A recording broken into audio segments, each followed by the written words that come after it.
Pessoal, há 6 anos atrás eu ganhava mais ou menos R$ 1.000 por mês trabalhando no emprego tradicional. Hoje eu faturo mais de R$ 100.000 por mês trabalhando em casa pela internet. E como que eu faço isso? Eu criei um robô no Facebook que faz vendas para mim todos os dias, praticamente no piloto automático. Você precisa configurar ele apenas uma vez e depois ele faz tudo sozinho para você. Você quer aprender como que você também pode criar o seu robô? Então clique no link na descrição desse vídeo que eu vou te ensinar exatamente como que você vai fazer isso.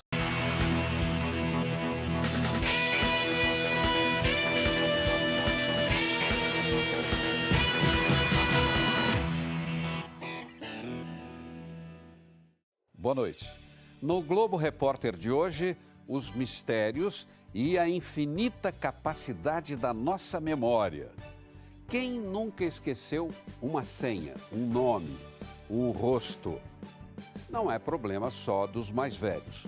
Para todas as idades, a ciência recomenda exercícios físicos. Ativam a circulação e revitalizam nosso cérebro. No caso dos jovens, a ansiedade é a maior inimiga e a meditação é o antídoto para evitar lapsos e esquecimentos. Vamos conhecer um campeão. Como o candidato aprovado em primeiro lugar no vestibular de medicina consegue se lembrar de tudo que estudou. Pesquisadores já identificaram os grandes fixadores da nossa memória: atenção e emoção. E até na hora de comer, podemos estimular o nosso cérebro. Existe mesmo comida boa para a memória? A nutricionista Silvia pesquisou a relação entre os alimentos e a memória em idosos. Neste mercado, vamos conhecer a dieta Mind, a dieta da mente, criada há apenas 4 anos. O salmão seria preparado como? Você tem a preparação que você pode servir ele cru, ou você pode fazer ele assado ou grelhado, fica muito saboroso. Esse é o rei de todas as dietas, Esse né? tá em todas, e na dieta Mind ele tá também. A dieta Mind é a junção de 2 dietas bem conhecidas, a mediterrânea e a dieta DASH, contra a hipertensão. Legume, você pode utilizar todos os legumes, é interessante colocar salada todos os dias, que é até uma indicação da dieta, né? Então, todo dia você teria aí uma salada, pelo menos no horário do almoço, Certo. com os legumes o mais variado possível. A dieta foi criada a partir de uma pesquisa feita num centro de Alzheimer de Chicago, nos Estados Unidos. Quase 1.000 pessoas com mais de 50 anos foram acompanhadas durante 5 anos. Quem adotou esta dieta teve menos perda de memória. Aqui, a rainha de todas as dietas, a velha e boa alface, que a gente não aguenta mais ver. Isso. É indicado? Para essa dieta, não, porque nessa dieta se indica o consumo de verduras, mas de folhas mais escuras. Então, eu teria aí, por exemplo, a couve, o espinafre, o agrião. Eles deveriam estar assim com mais frequência no cardápio da pessoa. A dieta Mind tem 10 tipos de alimentos saudáveis que devem ser consumidos. São eles: vegetais folhosos e verdes, outros vegetais, oleaginosas, frutas, grãos, cereais integrais, peixes, aves, azeite e vinho. Nesta dieta, 5 tipos de alimentos são considerados prejudiciais e não deveriam ser consumidos mais que uma vez por semana: carnes vermelhas, manteiga e margarina, queijo, bolos e doces, frituras e fast foods. Agora, uma coisa que brasileiro adora e consome quase que toda semana, no final de semana, né? A pizza. Essa pizza... A pizza do sábado? Nesse momento, assim, para essa dieta de preservar a sua memória, a cognição, É ela não esquecer entraria. a pizza. Deixa ela de lado. Agora, o que eu falei, eventualmente você pode incluir, só que a gente daria preferência para uma pizza, por exemplo, com uma massa integral, que é muito mais saudável, né? As fibras dentro de um cardápio são importantíssimas. Então, quando a gente fala de fruta, verdura e legume, a gente já está falando de fibra. A dieta funciona como prevenção ao longo da vida. sabendo dosar, dá para ter momentos prazerosos e saudáveis à mesa. E principalmente conseguir lembrar deles depois. Escola Estadual Princesa Isabel, Zona Sul de São Paulo. Se engana quem acha que os problemas de memória só chegam quando a idade avança. Brancos nas provas, esquecimentos, tudo isso é muito comum por aqui. Mas perder a memória, ficar com problema de lembrar as coisas, não é problema de gente mais velha? Não. Eu tinha antigamente, antes, né? Eu tinha muito isso, eu esquecia algumas coisas, não lembrava do nome da pessoa, ou de muitas coisas eu esquecia, assim. Aí eu demorava muito para lembrar. Apesar da energia de sobra que eles têm nessa idade, os jovens enfrentam outros inimigos silenciosos da memória. Às vezes eu ficava muito nervosa, assim, para lembrar. Aí eu acabava ficando nervosa. Dava aquele branco total, assim, que não vem nada para ajudar. Se para os jovens não está fácil, imagine quando a idade avança e a energia diminui. A memória diminui ainda mais. Uma pesquisa da Unicamp investigou a memória de 40 idosos. Eram pessoas com alguma queixa de esquecimento ou ainda risco aumentado para a doença de Alzheimer. O grupo, que fez exercícios regulares 3 vezes por semana, apresentou um aumento de volume no hipocampo e um melhor desempenho em testes de memória depois de 6 meses. Naqueles pacientes que já são doença de Alzheimer, muitas vezes a gente não espera uma melhora importante. Mas o que se vê é que, com o passar do tempo, a piora ou a progressão é mais lenta. O declínio tende a ser mais lento em pessoas com atividade física, com atividade social, mente ativa. Em contraste, o grupo que não treinou apresentou declínio ainda maior na memória. Qualquer tipo de atividade física é melhor que o sedentarismo nisso, né? Então, talvez o que há mais pesquisa seja com atividades aeróbias, com caminhada, bicicleta, hidroginástica, mas também outras atividades que envolvam, por exemplo, musculação ou atividades mais lúdicas como dança. Eles parecem ter tudo que faz bem a uma boa memória: juventude, energia, criatividade. Mas afinal, o que faz com que os jovens reclamem de tantos esquecimentos? Eles dizem que a pressão, a agitação e o estresse atrapalham a memória, principalmente aqui na escola, onde o cérebro é tão cobrado. Inspira. Nesta escola, o antídoto para o estresse veio em forma de aulas de meditação. E sinta os efeitos dessa respiração. Uma vez por semana, eles têm a oportunidade de esvaziar a mente. Vai soltando o seu ar pela boca, se precisar. Então, às vezes, eles abrem a porta e falam: eu estou com muito ódio hoje, muito ódio, pelo amor de Deus, eu preciso meditar. Ele veio sozinho, caminhando com as próprias pernas, quer dizer, caminhando com a sua consciência, pedir ajuda. Ele sabe que aqui, nesse lugar, ele vai sair melhor do que ele entrou.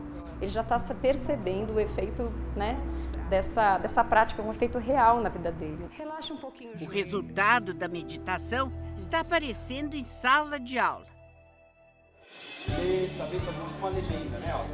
É a tranquilidade que faltava para organizar os pensamentos.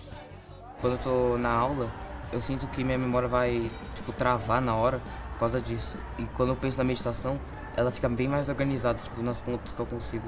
Quando eu tô fazendo a lição, às vezes eu me bagunço, eu fico bagunçado lá na hora da lição, eu penso na meditação, eu consigo me organizar certo. Respira profundo.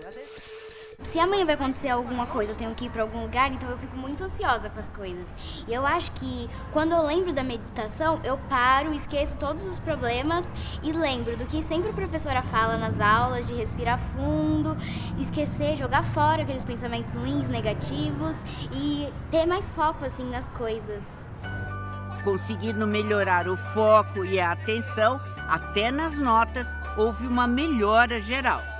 Porque você fica meio nervoso, assim, para lembrar do que a professora revisou na lição.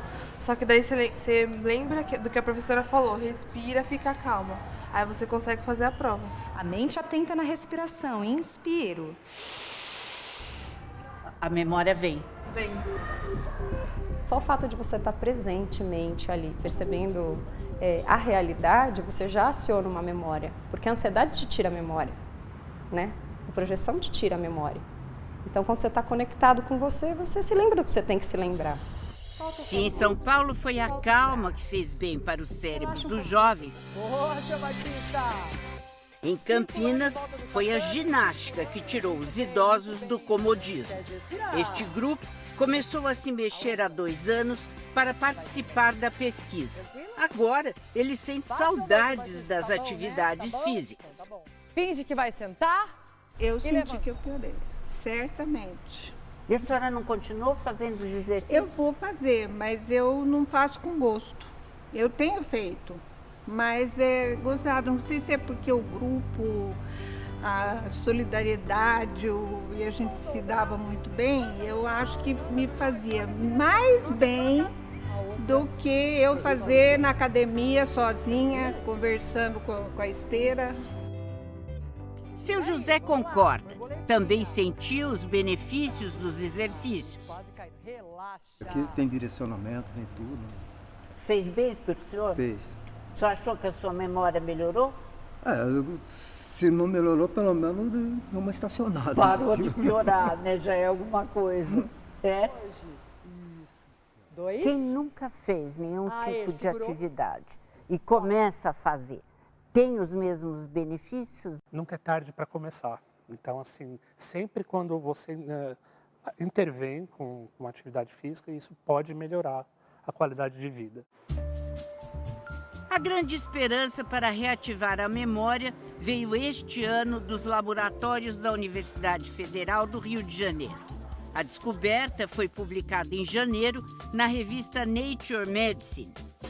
Um hormônio chamado irisina, que é liberado durante os exercícios, tem a capacidade de recuperar a memória mesmo em animais com Alzheimer. A doença é o maior desafio dos neurologistas com o envelhecimento da humanidade. Em humanos ainda não foi feito, então isso é importante dizer para a população. Mas em animais, em laboratório, a gente viu que esses animais que são modelos da doença de Alzheimer, que já têm comprometimento de memória, se você trata eles com a irisina, eles passam a ter a capacidade de aprender e ter a memória.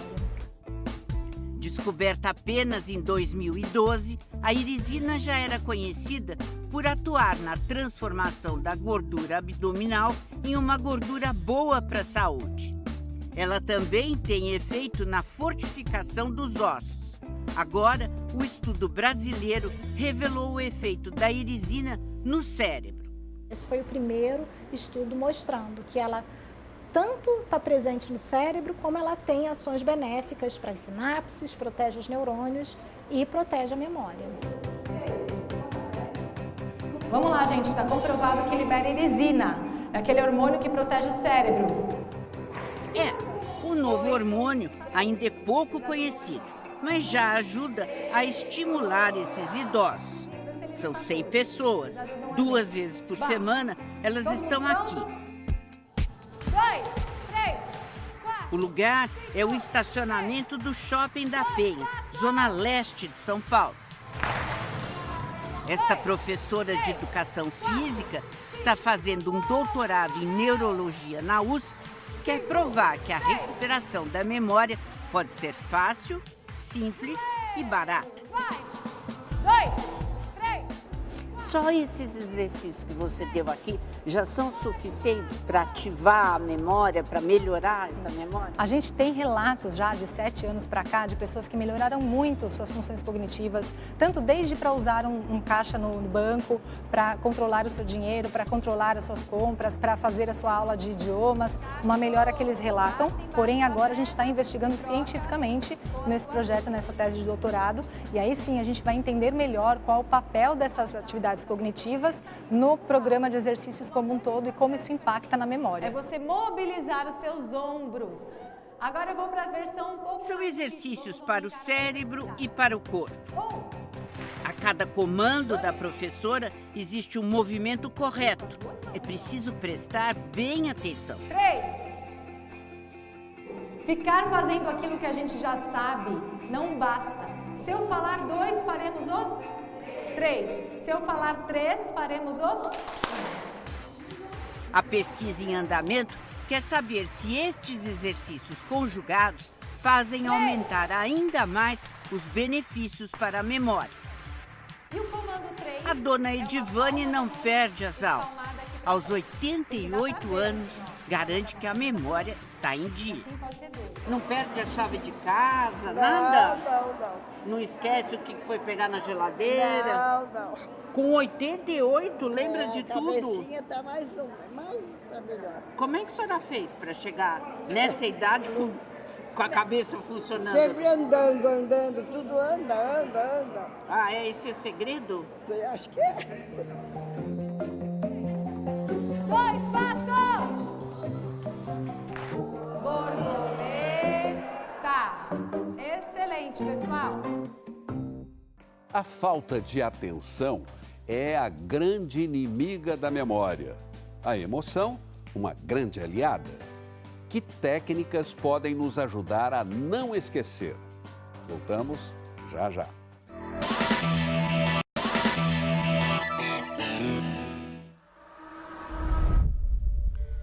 É bem possível que você lembre onde estava em 11 de setembro de 2001. Mas não lembre o que almoçou na terça-feira passada. O cérebro é assim, seletivo. Por que lembrar? Por que esquecer? E você lembra como é do seu cabelo 2 anos atrás? Dona Eusa lembra bem como era o dela num dia do distante 1981. Eu estava com o cabelo mais ou menos comprido na época, no dia que eu sofri o acidente. Quando eu, acordei, eu estava com o cabelo tudo repicado, cheio de pontos aqui. Parecia mais arame farpado do que costuras, né? Memórias dolorosas chegam cheias de detalhes e são difíceis de esquecer mesmo 38 anos depois.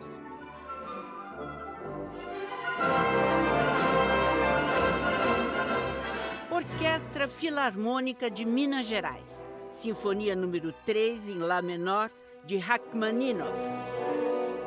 Fábio Mequete no comando de 90 músicos. O maestro tem uma memória mais ou menos da mesma época de Dona Eusa. Ainda jovem, no começo de carreira, como regente assistente da orquestra de Washington, teve um dia que os colegas aprontaram uma para ele. Sumiram com a partitura durante um concerto. Quando eu vou lá, cadê a música? Tinha sumido. Aí eu olhei assim, e agora, o que eu faço? Eu não podia parar o concerto, né? E então eu confiei na memória. Eu falei assim, não, pera um pouquinho, eu estudei, vamos lá, não tem jeito mesmo, então eu vou reger de memória, sem saber realmente se eu tinha tudo na memória. Por sorte, eu tinha tudo na memória. Impossível esquecer um susto assim. Para quem estuda o cérebro, essas histórias carregadas de emoção são as mais resistentes na cabeça de todos nós, inclusive para os mais velhos. Coisas que têm relevância emocional, por exemplo, são muito mais facilmente armazenadas do que quando você quer estudar para uma prova cujo tema você não está muito interessado, né? Ou não te causa muito impacto emocional. Na época do acidente, Dona Eusa era programadora de computador. Tinha orgulho de sua memória. E a senhora abusava, então, da sua memória? Ah, sim, eu confiava bastante. É? Nas convicções de que estava certo a minha memória e, né? E isso é bem confortável, né? Bem gostoso quando a gente... A senhora se sentia bem segura disso, né? É. E também matemática tem um jeito de você provar que está certo ou errado, né? Então, não são teorias, são práticas, né? Uhum. Hoje, aos 70 anos, já não se sente tão segura assim. Principalmente depois de um susto no ano passado. Puf, no meio da rua que eu me apaguei, né? Teve um apagão. queda de pressão. Então agora eu tomo mais cuidado, ando mais devagar, porque antes eu estava ligada no 220, né? Agora nem no 110 não estou mais, né? E como enfrentar a cidade grande com o medo de um novo apagão? Para não se perder em São Paulo, Dona Eusa desenvolveu uma técnica para ajudar a lembrar de tudo. Não, minha memória sempre está no papelzinho, né? Ah, é? Sempre está no papelzinho. Então, se eu não conheço, eu levo tudo escrito, né? Com o endereço de onde tem que ir na mão, ela faz primeiro uma pesquisa na internet para saber onde é. Depois, liga para um serviço da Prefeitura de São Paulo para saber qual ônibus tomar. Eu sei até onde, em que número da avenida não sei o quê, que eu vou fazer baldeação. Então não vai ser naquele ponto, vai ser no ponto seguinte, não sei o quê. Está tudo escritinho.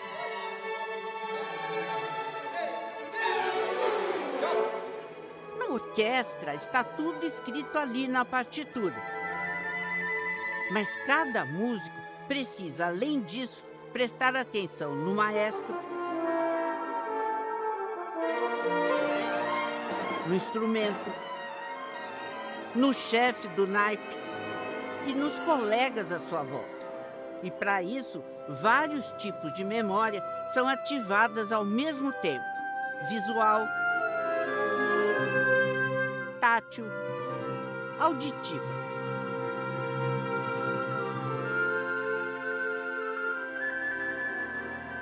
Fazer parte de uma orquestra como essa exige que cada músico toque na perfeição o seu instrumento e, além disso, seja capaz de multiplicar a atenção. Aqui, é claro, todos são instrumentistas muito experientes e, além disso, ensaiam exaustivamente. Ainda assim, nós encontramos um que outro com um certo receio de ter uma falha de memória. No ensaio, um dia antes do concerto, em Belo Horizonte, flagramos a Emília, violoncelista, fazendo anotações na partitura. O que você estava anotando aqui com a orquestra tocando e você escrevendo aqui? O que era? Meu chefe tinha acabado de mudar um arco aqui no final e a gente tem que anotar para poder fazer igual. Para baixo, para cima, a gente tem que anotar, que senão não dá para gravar tudo de memória, não. Se eles que são treinados e apaixonados pelo que fazem não confiam cegamente na própria memória, imagine pessoas comuns. O Departamento de Neurologia da USP está desenvolvendo uma série de treinamentos para quem não quer esquecer coisas simples do dia a dia e que causam o maior transtorno. Nomes, por exemplo.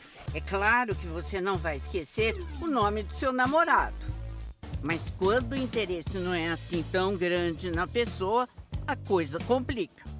Eu ainda tenho um pouco de dificuldade. É? Mas eu tinha mais, muito mais. Você encontra a pessoa e não lembra o nome? É, eu falo, converso, aí a gente usa, né? Oi, querida, como vai, amigo? Mas o nome mesmo? O nome, difícil. Tudo bem? O treinamento para lembrar nomes é bastante simples. Você vai tentar se concentrar em uma característica do rosto que chame a atenção. Então, vamos formar um apelido desta característica, associando o apelido com o nome. A Leonora. Uma característica da Leonora seriam os óculos. Ótimo. Os óculos dela lembram óculos de nadadora. Então, Leonora, nadadora, Leonora. Isso quer dizer que o recurso visual tem muito mais fixação cerebral do que meramente o recurso escrito? Exatamente, essa é uma explicação possível, né? Que nós, quanto mais recursos e suportes e apoios nós utilizamos, melhor para você memorizar uma informação. Para lembrar de reportagens, a dica é criar imagens mentais que representem o assunto principal. Dona Isabel faz parte do grupo de voluntários. Numa primeira etapa do treinamento, ela precisa apenas memorizar imagens. O que eu vou pedir para você é tentar ler o que está escrito, ver essa imagem, olhar para esta figura. O que você consegue se recordar? Chuvas fortes do verão.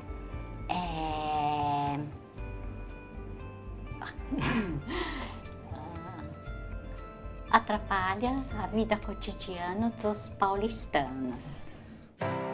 Na última etapa, Dona Isabel faz um desenho para ilustrar o texto que leu e depois consegue reproduzir as informações reinterpretando o desenho feito no papel. O que o cachorro tem muito assim na parte de olfato, o ser humano é muito pouco. Excelente, excelente, muito bom.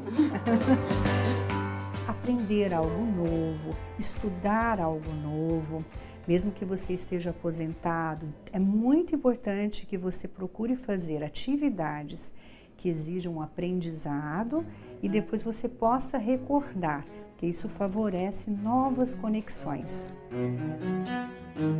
Foi na USP mesmo que conhecemos Dona Elza. Ela também é voluntária. Está ajudando os pesquisadores a desenvolver um teste de memória em realidade virtual.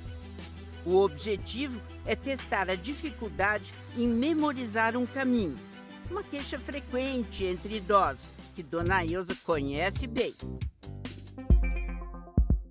Um avatar boneco virtual leva a Dona Elza por um passeio virtual.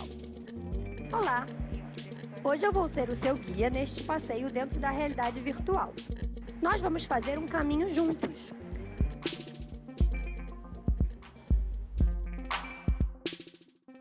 Você tem alguns momentos para olhar em volta. Mesmo que você se atrase, eu vou esperar na próxima parada até você chegar. São 5 paradas. Esta é a nossa terceira parada. Você tem alguns momentos para olhar em volta. Numa segunda etapa, a Dona Elza faz o caminho sozinha. Eu vou para lá. Foi? Acabou. Aí, muito bem. Quem falou que não lembrava, acertou todos. Depois de 5 vezes, né, minha filha? Tem que acertar, né? O treino no ambiente virtual ensina as pessoas a encontrar pontos de referência num caminho que elas também fazem na vida real. E a tecnologia, em vez de assustar, aproxima os idosos voluntários. Oi, bom dia, Dona Elza. Muitos dos idosos vêm aqui e ficam encantados. Então eles olham e falam, nossa, mas é legal, nunca vi, sempre quis conhecer. Com estas perdas que são naturais, quando você estimula, memoriza, você faz com que estas áreas que permanecem preservadas, elas possam se manter conectadas ou formar até novas conexões. O Marco Júlio, que toca clarinete aqui na orquestra, foi uma espécie de garoto prodígio. Com 9 anos, ele já tocava na banda da igreja, é isso? Hoje ele já está com cabelo branco, já passou muito tempo, né? E ele continua tocando clarinete. O que você acha que a música trouxe para você em termos de cérebro, de concentração, de foco, de memória, de estímulo? A música é como se fosse uma academia que você faz ginástica, só que aqui dentro. Ele vive para a música 24 horas por dia. Em casa, ele e a mulher respiram música. Thelma é pianista. Às vezes eu tenho que perguntar para ele 2, 3 vezes a mesma coisa. Aí ele fala, ai, que eu tava pensando em outra coisa. Ou senão ele responde, escuta isso aqui. E aí ele põe alguma coisa para eu escutar. Quer dizer, ele está num universo paralelo, né? Vamos combinar, é isso. 120% do tempo. Marcos pode até ser um pouco desligado, mas para entrar na orquestra se preparou como nunca. Isso foi há 10 anos. Além de eu ter aprendido a parte que eu ia tocar e a do chefe, caso tivesse algum problema com ele, eu ouvi a música, que inteira deve ter, Sherazade tem 35 minutos, 40 minutos, 31 vezes antes do primeiro ensaio. Então, assim, é uma preparação, um nível de preparação meio obsessivo até. Obsessiva, é. O que a prática quase obsessiva pode fazer com a memória dos músicos? Numa pesquisa feita pelo Departamento de Neurologia da Universidade Federal de Minas Gerais, 38 músicos de orquestra fizeram testes sofisticados de memória e atenção. Então, o que nós observamos em relação aos testes de atenção é que os músicos tiveram um desempenho significativamente superior a não músicos, tanto em relação à acurácia em alguns testes, ou seja, eles tiveram maior porcentagem de respostas corretas e velocidade de processamento. Então, eles eram mais rápidos. Músicos foram melhor que não músicos em testes com figuras abstratas. Essas figuras estranhas que não se parecem com nada que conhecemos. Se você não presta atenção, se concentra numa atividade, seja uma coisa que você está lendo, estudando, algo que alguém uma história que alguém te conta, uma aula que você assiste, se você não está atento, você pode ter a melhor memória do mundo, mas a porta de entrada no sistema de memória, né, que é a atenção, ela é fundamental. Né? Atenção que é muito difícil manter no bombardeio de informações que é o mundo atual. Você está frente ao computador, navegando por várias páginas na internet. Você passa depois de uma hora, você fala, puxa, o que é que eu li mesmo no início? Né? Então, assim, quando você tem muitas informações ao mesmo tempo, você tem a falsa impressão que está absorvendo tudo, quando, na verdade, com certeza não está acontecendo. E se a porta de entrada da memória é a atenção, o que vai fixá-la no cérebro é, sem dúvida, a emoção. Com qualquer coisa que você ama de verdade fazer, você se dedica por completo, né? E aí isso te traz esse resultado de você conseguir se profissionalizar, de conseguir trabalhar. Na verdade, isso é uma consequência, né? E aí é muito bonito você poder fazer isso, né? Entregar para as pessoas aquilo que está lá dentro. A ponto de espremer o coração. Talvez por isso que memorizar é saber de cor, saber de coração.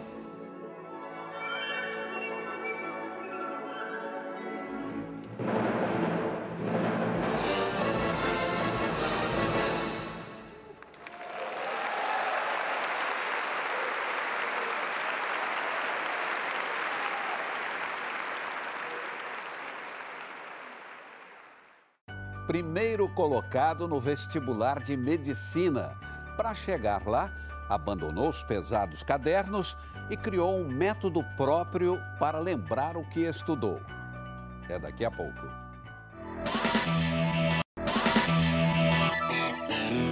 Você vai até o final dos dedos. É dia de aula prática na medicina da USP. Os futuros médicos aprendem técnicas de higiene que vão ter que seguir para sempre em suas carreiras. Este, com certeza, é o primeiro dia do resto das vidas deles. Muitos sonhos, muito esforço. Entrar numa faculdade de medicina é um desafio enorme para quem presta exame vestibular. Os candidatos, no geral, fazem 1 ano de cursinho, estudam dia e noite e muitos ainda não conseguem ser aprovados na primeira vez. Mas um rapaz de 17 anos saiu direto do curso médio e entrou em 5 faculdades de medicina, sendo em uma delas, em primeiro lugar. O segredo foi um método que ele usou para se lembrar de tudo que tinha estudado. Gabriel começou com a prática no início do ensino médio. Em vez de estudar no caderno, ele anotava em pequenos bilhetes um resumo de algumas palavras, o que era mais importante em cada lição. A mãe achou estranho, mas como ele ia bem nas provas, acabou deixando. E ele colocava na parede lá, né, os adesivos dele e até pensei na época, ele vai estragar toda a parede, né?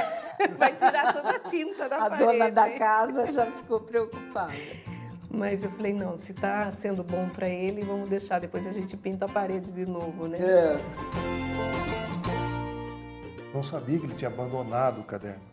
Eu não sei qual seria a minha reação se soubesse que ele tinha adotado esse método totalmente inusitado. Talvez eu ficasse assustado e até o impedisse de agir dessa forma. Porque você não apostava, não. É uma coisa que é surpreendente e inusitada, né? Bom, o quadro original que ele usou para estudar para o vestibular não existe mais. Mas o espaço era esse aqui, ó, embaixo das estantes, de frente para a bancada. Quantos lembretes cabiam aqui? Nossa, muitos lembretes. Acho que uns 200, mais ou menos. E ficavam sempre os mesmos? Não, eu ia trocando. Na verdade, a cada bimestre eu fazia uma parede e depois tirava para colocar outra no bimestre seguinte. Gabriel diz que dava preguiça abrir o caderno para estudar. E os bilhetinhos estavam ali, sempre à vista. Fui aprimorando. Eu percebi que eu já decorava tudo depois de 2 meses, então já podia tirar. Eu fui descobrindo que funcionava melhor se eu alternasse as matérias, por exemplo. Então eu fui vendo que funcionava melhor para mim e fui mexendo no método de acordo com as necessidades. Agora ele está nos trinques. Está nos trinques. Depois de 3 anos, né, tem que estar. Muito bem. A professora de matemática acompanhou Gabriel no ensino médio. Para ela, cada aluno deve buscar o método que se adapta melhor. O que não pode ser assim, funcionou para um, vai funcionar para todos. Isso não é verdade.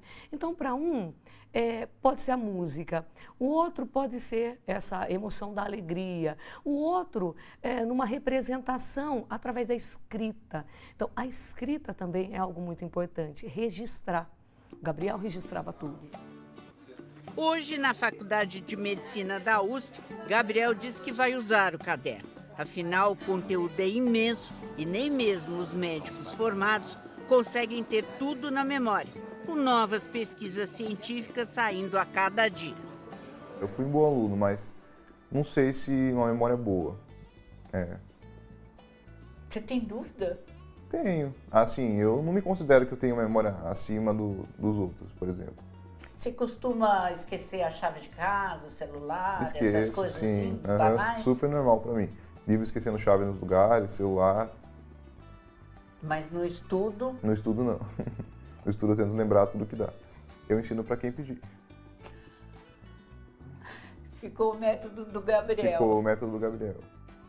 Bom, de qualquer forma, com bilhetinho ou sem bilhetinho, parabéns. Obrigado.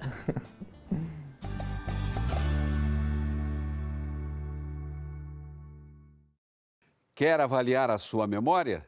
Acesse nosso site. Lá você encontra um teste sobre tudo o que dissemos aqui. Será que todo mundo vai se lembrar? Fique agora com Máquina Mortífera, a série. Um bom fim de semana e até a próxima sexta.